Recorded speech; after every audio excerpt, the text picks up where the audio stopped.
Trade union का आज पूरे देश भर में हड़ताल है और बिहार में इसकी साफ तस्वीर देखने को मिल रही है। फिलहाल इस वक्त हम डाक बंगला चौराहे पर हैं और यहाँ पर भी जो मजदूर संगठन के लोग हैं वो आंदोलन करते दिखाई दे रहे हैं, प्रदर्शन करते दिखाई दे रहे हैं, अपनी मांगों को लेकर यहाँ पे पहुंचे हैं। एक बार आप तस्वीरें देखिए कि किस तरह से यहाँ पे सरकार को घेरा जा रहा हो। अपनी अपनी मांगों को लेकर यहाँ पे जितने मजदूर संगठन के लोग हैं वो पहुंचे हैं। फिलहाल यहाँ पे काफी संख्या में जो लोग हैं उनसे भी हम बात करने की कोशिश करेंगे। मैम, आखिर वजह क्या रहेगी जो आप लोगों को सड़कों पर उतरना पड़ा? आज सरकार, केंद्र और राज्य दोनों सरकारें श्रमिकों के अधिकारों में कटौती कर रही हैं, तमाम श्रम कानूनों को खत्म कर रही है, 8 घंटे के बदले 12 घंटे काम का तय कर रही है और इसके साथ साथ स्कीम वर्कर जो बड़े पैमाने पे सरकारी योजनाओं को लागू करती हैं, उन स्कीम वर्करों को निजीकरण के नाम पे छटनी किया जा रहा है,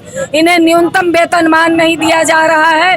तो इस मांग के साथ कि उन्हें न्यूनतम वेतन दिया जाए, इन्हें सरकारी कर्मचारी का दर्जा दिया जाए, जिसमें आशा, रसोईया, आंगनबाड़ी, जीविका, सेल्फ हेल्प ग्रुप, ये तमाम जो करोड़ों की संख्या में पूरे देश भर में महिलाएं हैं, इनको अधिकार दिया जाए इस मांग के साथ। और इसके साथ ही कि सरकार तमाम सरकारी संस्थानों को जो बेच रही है, रेल हो, सेल हो, भेल हो, इसके खिलाफ, और इसके साथ ही कि श्रमिकों के जो खेत मजदूर काम करने वाले लोग हैं और किसानों के जो खिलाफ कानून बना रही है, इन तमाम सवालों के खिलाफ आज पूरे देश भर में एकटू सहित 10 केंद्रीय ट्रेड यूनियन आज सड़कों पे उतरी हुई है। इसमें तमाम वामपंथी पार्टी के लोग सहयोग में, तमाम महिला संगठन एपवा सहित सहयोग में आज सड़कों पे हम लोग उतरे हैं कि सरकार यदि एक दिन के हड़ताल पे हमारे बातों को नहीं सुनती है तो इसके खिलाफ बड़ा आंदोलन होगा और भी तीखा हड़ताल होगा, अनिश्चितकालीन हड़ताल होंगे और सरकार को इन मांगों को सुनना पड़ेगा। ये कोई पहली बात है, ट्रेड यूनियन के लोग हमेशा सड़कों पे उतरते हैं, लेकिन आपको क्या लगता है कि केंद्र सरकार या राज्य सरकार सुनेगी आप लोगों की मांग? बिल्कुल सुनेगी और इसी के तहत बिहार सरकार भी ले आया था 8 घंटे के बदले 12 घंटा कानून, इनको वापस लेना पड़ा। और इसके साथ ही कई और कानून को जो मजदूर विरोधी कानून थे, सरकार को पीछे हटने पड़े हैं और इसी से, आंदोलन से, हड़ताल से, संगठन की एकता से ही सरकार को हम झुकाते रहे हैं और आगे भी हम झुकाएंगे। इसलिए इस आंदोलन में ही सबसे बड़ी ताकत होती है, सबसे बड़ा बल होता है सरकार को झुकाने का। अगर आप लोग आज जिस तरह से मांगे लेकर आई हैं, अगर वो पूरी नहीं होती है तो अगला कदम आप लोगों का क्या? अगला कदम हम लोग का होगा हड़ताल करेंगे, भूख हड़ताल करेंगे, धरना देंगे, जितना हो सकेगा उतना करेंगे।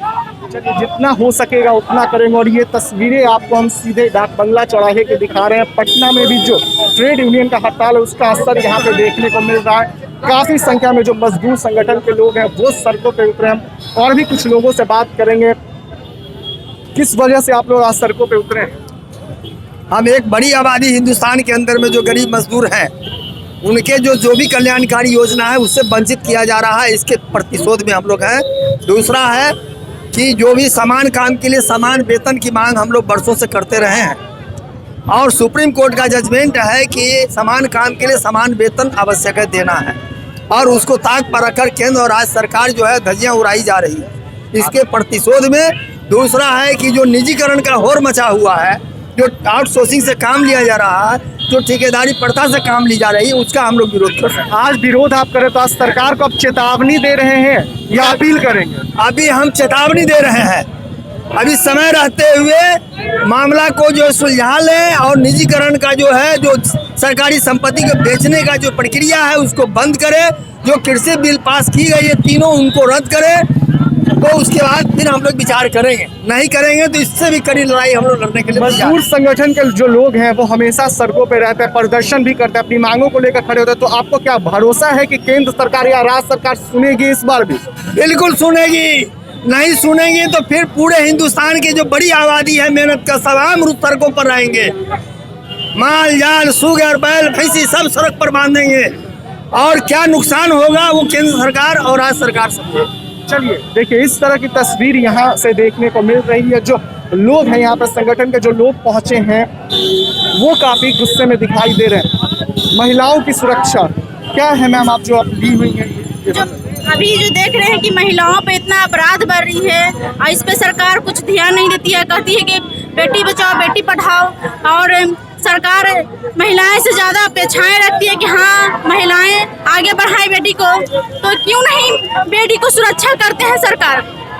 क्यों बेटी को इतना ये घिना अपराध होता है? क्यों बेटी के साथ ऐसे होता है, अन्याय होता है?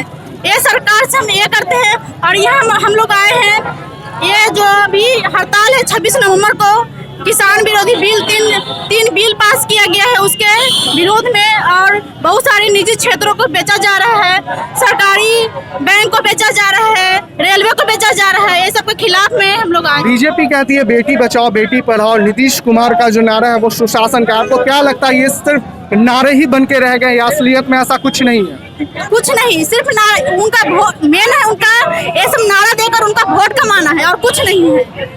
जब सरकार कुछ करते हैं तो बेटी क्यों ऐसा होता है? क्यों बेटियों के इतना अपराध, बेटियों के जो देख रहे हैं कि बेटियों पर क्यों अपराध बढ़ता है? जब सरकार है नारा तो सिर्फ नारा के लिए, हम कह रहे हैं कि सिर्फ नारा ही देते हैं बस, और कुछ नहीं। इस प्रदर्शन में आप भी शामिल हुई हैं, अगर आप लोगों की मांगे पूरी नहीं होती तो अगला कदम क्या होगा? और आगे आंदोलन करेंगे, करते आए हैं और करेंगे आगे भी आंदोलन। चलिए आगे भी आंदोलन करते आएंगे। और इस तरह की तस्वीरें सीधे हम आपको डाक बंगले चौराहे के दिखा रहे हैं। जो लोग हैं यहाँ पे काफी संख्या में, जो यूनियन ट्रेड के लोग हैं वो पहुंचे हैं, और इस तरह की तस्वीर यहाँ पे लोगों में काफी आक्रोश भी देखने को मिल रहा है। और इन लोगों का साफ कहना है कि अगर हमारी मांगे पूरी नहीं होती है तो अगला जो प्रदर्शन है वो काफी उग्र होने वाला है। अब देखना काफी दिलचस्प होगा जिस तरह से यूनियन ट्रेड के जो लोग हैं वो प्रदर्शन करे, तो ऐसे में केंद्र और राज्य सरकार का इस पे क्या फैसला होता है।